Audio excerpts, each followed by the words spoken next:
అందరికీ నమస్కారం అండి. ఈసారి వీడియోలో 'వసంత సేన' ఈ చిత్ర విశేషాలు చూద్దామండి. ఈ చిత్రం విడుదలై నేటికి 59 సంవత్సరాలు పూర్తయింది. అక్కినేని నాగేశ్వరరావు, పద్మిని ముఖ్య పాత్రల్లో నటించిన చిత్రం 'వసంత సేన'. ఆగస్టు 12, 1967లో విడుదలైంది. అలా నేటికి 59 సంవత్సరాలు పూర్తయిందనమాట. ఈ చిత్రంలో కథానాయిక ముఖ్యంగా పద్మిని, కృష్ణకుమారి, తర్వాత ఇంకో ముఖ్య పాత్రలో అంజలీదేవి కనిపిస్తారు అక్కినేని పక్కన. నిర్మాణ సంస్థ విక్రమ్ ప్రొడక్షన్స్, నిర్మాత దర్శకుడు బిఎస్ రంగా. సంగీత దర్శకత్వం సాలూరు రాజేశ్వరరావు, ఛాయాగ్రహణం కూడా బిఎస్ రంగా గారిది. ఈ చిత్రం 1967లో అక్కినేని నాగేశ్వరరావుకి వరుస వచ్చిన ఫ్లాప్ సినిమాల్లో ఇదొకటి. 67లో అక్కినేని నాగేశ్వరరావు గారికి గృహలక్ష్మి, వసంతసేన, రహస్యం 3 పెద్ద ఫ్లాపులు దొరికాయి. ఆ తర్వాత వచ్చిన పూలరంగడు సూపర్ డూపర్ హిట్ చిత్రంగా నిలిచింది. ఇకపోతే ఈ వసంత సేనకి ఆధారం మృచ్ఛకటిక అనే ఒక సంస్కృత నాటకం. ఈ చిత్రంలోని ముఖ్య పాత్రధారులు చూసుకుంటే చారుదత్తుడు, ఆ పాత్రలో అక్కినేని నాగేశ్వరరావు కనిపిస్తారు. వసంత సేనగా పద్మిని, అనంగసేనగా కృష్ణకుమారి, శకారుడి పాత్రలో ఎస్వి రంగారావు, అదితి అంటే చారుదత్తి భార్య పాత్రలో అంజలీదేవి, ఆర్యకుడిగా సత్యనారాయణ, మదనికగా గిరిజ. ఇవి ముఖ్య పాత్రలుగా చెప్పుకోవచ్చు ఈ చిత్రంలో. తర్వాత చిత్రంలోని కథ గురించి సూక్ష్మంగా చూసుకుంటే, ఈ చిత్రం 2000 సంవత్సరాల క్రితం కళలకు, సర్వసంపదలకు నిలయమైన ఉజ్జయిని నగరంలో జరిగిన చిత్రంగా చూపిస్తారు.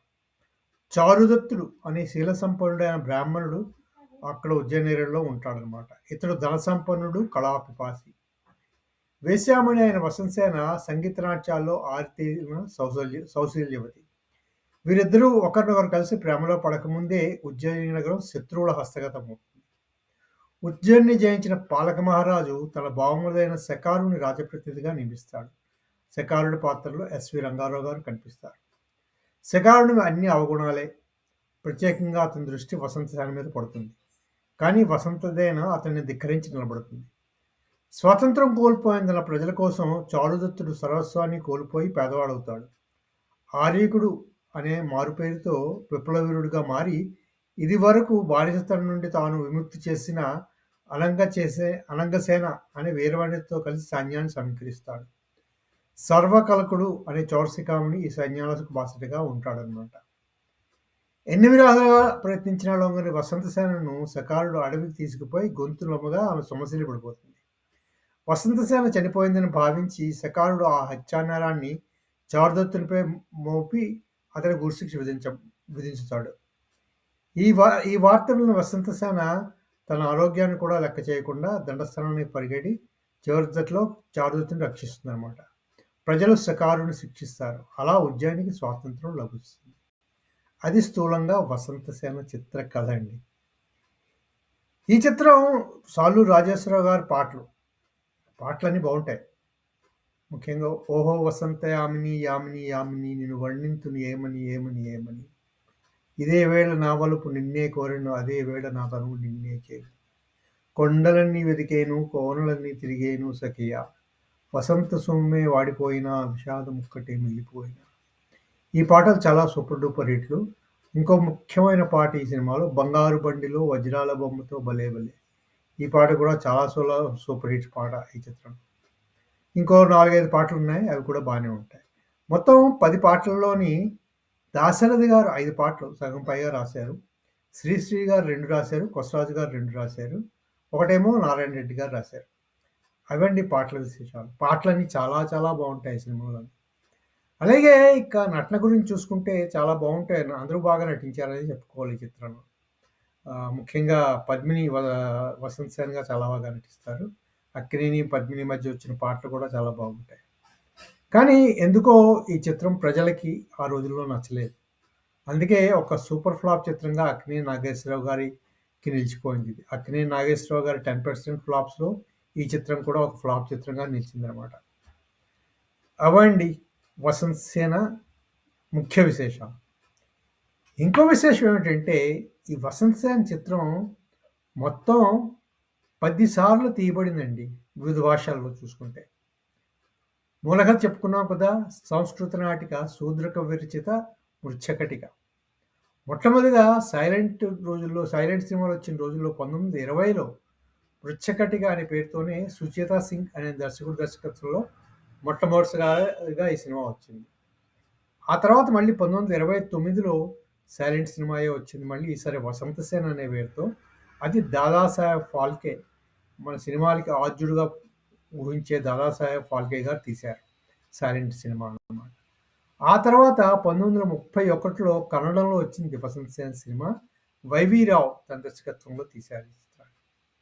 ఆ తర్వాత 1934లో హిందీలో వచ్చింది 'వసంతసేన'. జగత్రాయ్ పెసుమాల్ అద్వానీ అనే ఆయన దర్శకత్వంలో వచ్చిందండి.